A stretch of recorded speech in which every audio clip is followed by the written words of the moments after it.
बिस्मिल्लाहिर्रहमानिर्रहीम। अस्सलामु अलैकुम ख़वातीनो हज़रात, मैं मोहम्मद शहज़ाद अब्बास हूँ और आप देख रहे हैं मेरा ऑफिशियल यूट्यूब चैनल। इस वक्त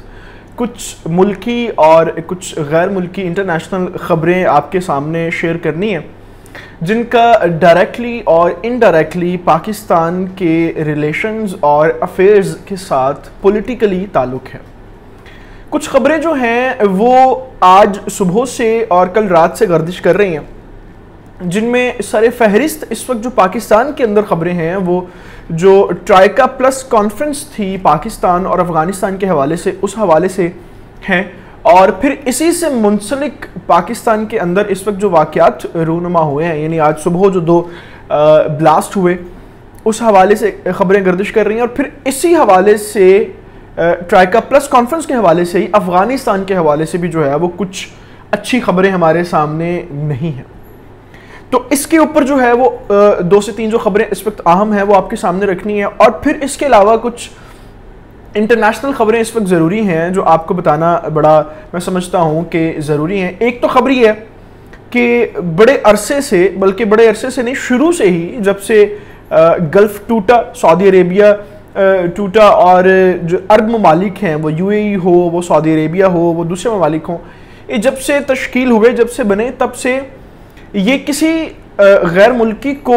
अपने मुल्क से वीज़ा तो देते थे, यानी 99 ईयर्स तक का वीज़ा मिल जाता था, गोल्डन वीज़ा, लेकिन शहरियत नहीं देते थे। अभी जो है वो सऊदी अरब के अंदर एक नया उन्होंने शाही फरमान जारी किया है और एक नया कानून पास किया है जिसमें सऊदी अरब के जो गैर मुल्की भी होंगे उनको भी शहरियत देने का ऐलान किया गया। इससे पहले जो है वो UAE भी ये ऐलान कर चुका है और अपने गोल्डन वीज़ों का ऐलान भी वो कर चुके हैं। तो ये भी कुछ तफसीली तौर पे जो है वो आपके सामने रखने। फिर इसी के साथ जो है वो एक अमेरिका की खबर है, क्योंकि हम इस वक्त समझते हैं कि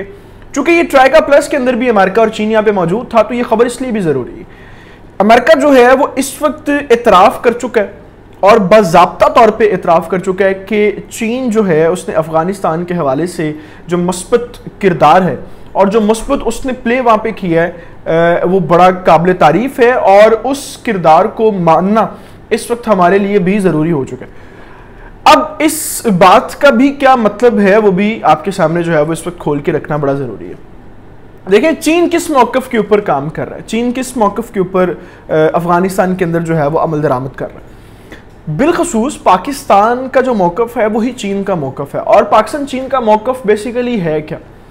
इनके 2-3 बड़े मोटे मोटे मौक़िफ़ हैं जो अभी ट्राइका प्लस के अंदर भी जो है वो जिनको डिस्कस किया गया। एक तो ये है कि जितने भी अफ़गान तालिबान और अफ़गानी अवाम के असासे हैं जिनको अमेरिकन ने, नेटो ने इस वक्त महफूज कर रखा है और उनकी बहाली नहीं कर रहे, वो एक तो मौक़िफ़ ये है कि उस हवाले से उनको बहाल किया जाए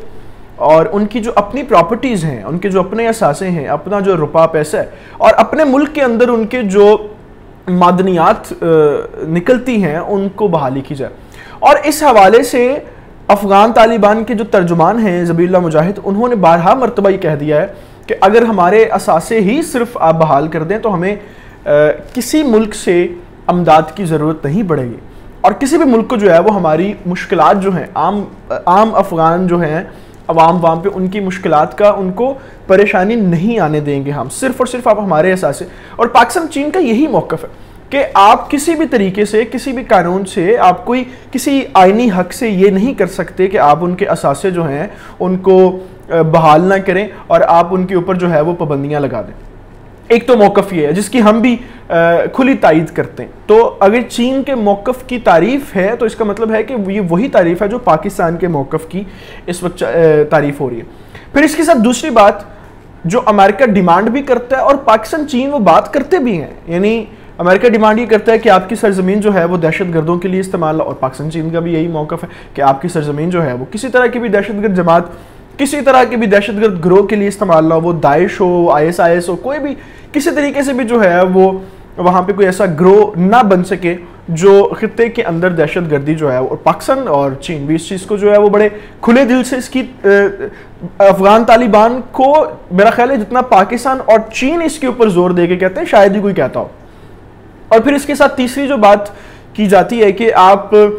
वहाँ पे जो हुकूमत बनेगी, वहाँ पे जो उनके मामलात होंगे, गवर्नमेंट के जो मामलात होंगे, उसके अंदर आप सारी अक़लियतों के लोगों को शामिल करें और आप एक मखलूत हुकूमत जिसको कहते हैं वो बनाएं, और किसी तरह की भी अजारादरी जो है उसको वहाँ पे एक्सेप्ट नहीं किया जाएगा, उसको वहाँ पे जो है वो। तो इन तीनों मौक़िफ़ के ऊपर अगर अमेरिका इन तीनों मौक़िफ़ की तायीद करता है और तारीफ़ करता है, तो इसका मतलब ये है कि पाकिस्तान डिप्लोमेटिकली अपनी जंग अमेरिका से जीत चुका है इस खत्ते के अंदर। वो अलग बात है कि अमेरिका पाकिस्तान का नाम लेके ये तारीफ़ नहीं करता, वो कहते हैं ना कि अगर आपने किसी को पहचानना हो तो अपने दुश्मन के कद से पहचाने। तो ये अमेरिका की कमज़रफ़ी है कि वो पाकिस्तान जैसे छोटे मुल्क को ये समझता है कि ये छोटा है तो हम इसको अपना दुश्मन नहीं समझते, तो उसी मौक़िफ़ की तारीफ़ वो चीन से कर रहा है, बात जो पाकिस्तान कर रहा है। अच्छा, इस वक्त ट्राइका प्लस के हवाले से अफ़गानिस्तान की जो खबर है वो ये है, आज सुबह जो है वो पाकिस्तान के अंदर 2 ब्लास्ट हुए। पहले बाजोड़ एजेंसी में ब्लास्ट हुआ, उसके बाद जो है वो कोयटा में ब्लास्ट हुआ। लेकिन ये ब्लास्ट जो हैं ये मुंसलिक हैं अफ़गानिस्तान के अंदर जो नमाज जुमा के दौरान कल एक धमाका रात गया हुआ था उसके साथ, क्योंकि इस वक्त जो है वो टीटीपी के साथ जो पाकिस्तान रियासत के मुज़ाकरात चल रहे हैं उनके अंदर जो सालसी का किरदार है वो अफ़गान तालिबान अदा कर रहे हैं, और इस सालसी के किरदार के ऊपर कितनी ऐसी कुव्वतें हैं जो नहीं चाहती कि पाकिस्तान और अफ़गानिस्तान के अंदर अमन कायम हो सके। इसलिए इस वक्त पाकिस्तान और अफ़गानिस्तान दोनों के अंदर जो है ये हालात पैदा किए जा रहे हैं कि आप ये मुज़ाकरात ना करें और यहाँ पे खूनरेज़ी जो है वो होती है। लेकिन बहरहाल जिस तरह से पाकिस्तान ने पहले अपने दुश्मनों को शिकस्त दिया, इंशाल्लाह इस मरतबा भी पाकिस्तान मिल के अपने दुश्मनों को और रियासत के दुश्मनों को शिकस्त देगा और इंशाल्लाह अमन यहाँ पे कायम हो सकेगा। आखिर में एक जो खबर मैंने आपसे कहा कि सऊदी अरेबिया के हवाले से जो है वो आपको देनी है, ये पहले कभी इस तरह की कोई खबर हमारे सामने नहीं थी। यानी शुरू से पिछले 100 साल से जब से सऊदी अरेबिया आले सऊद के बाद वजूद में आया, तो ये कोई भी ऐसी खबर हमारे पास नहीं थी। अभी इन्होंने जो है वो 2030 शहरियत वीन की पॉलिसी के नाम से एक बिल पास किया, उसके अंदर जो है वो बहुत से लोगों को जो गैर मुल्की होंगे उनको शहरियत देने का ऐलान किया। उसमें जो नुमायां तौर पर उन्होंने कहा है कि सकाफती मुख्तलिफ लोगों को, खेल से ताल्लुक़ रखने वाले, टेक्नोलॉजी से ताल्लुक़ रखने वाले जो नुमायां लोग तिब और साइंस के हमारे मुल्क में मौजूद होंगे और इस मुल्क को सर्विसेज दे रहे होंगे, हम उनको शहरियत देंगे और उनको बाकायदा तौर पर जो है वो सऊदी अरब का शहरी होने का हक हासिल होगा। अच्छा, इस हवाले से सिर्फ एक बात मैं यहाँ पे करके अपनी इस वीडियो को जो है वो ख़त्म करता हूँ। कुछ एक पॉइंट्स के हवाले से ये बात बड़ी ठीक है और ये बात वैलिड है कि शहरियत जो है वो देनी चाहिए, लेकिन मैं ये समझता हूँ कि सऊदी अरब जैसे मुल्क में जो मुसलमानों के तमाम जो जितने भी पूरी दुनिया के अंदर जितने भी मुस्लिम मुल्क हैं उन सब का जो है वो सऊदी अरब एक मरकज़ है और हम सब की जो है वो वहाँ पे खाना काबा और मदीना शरीफ के साथ एक वाबस्तगी है। तो क्या ये मुमकिन नहीं है कि अगर सऊदी अरेबिया गैर मुल्कियों को शहरियत देने का ऐलान करेगा तो वहाँ पे जासूस भी अपने लोग भेज के नुकसान पहुँचा सकते हैं? इस हवाले से सऊदी अरब के हुक्काम क्या अपडेट्स करते हैं और क्या इसके ऊपर वो अमल करते हैं, उसको हम सब लोग इंशाल्लाह देखेंगे। इन सारी तफसीलात के साथ, खबरों के साथ अभी आपसे इजाज़त चाहूँगा। अल्लाह ताला से दुआ है अल्लाह ताला पाकिस्तान का आम नासर हो, पाकिस्तान के नौजवानों का आम नासर हो। खुदा हाफ़िज़।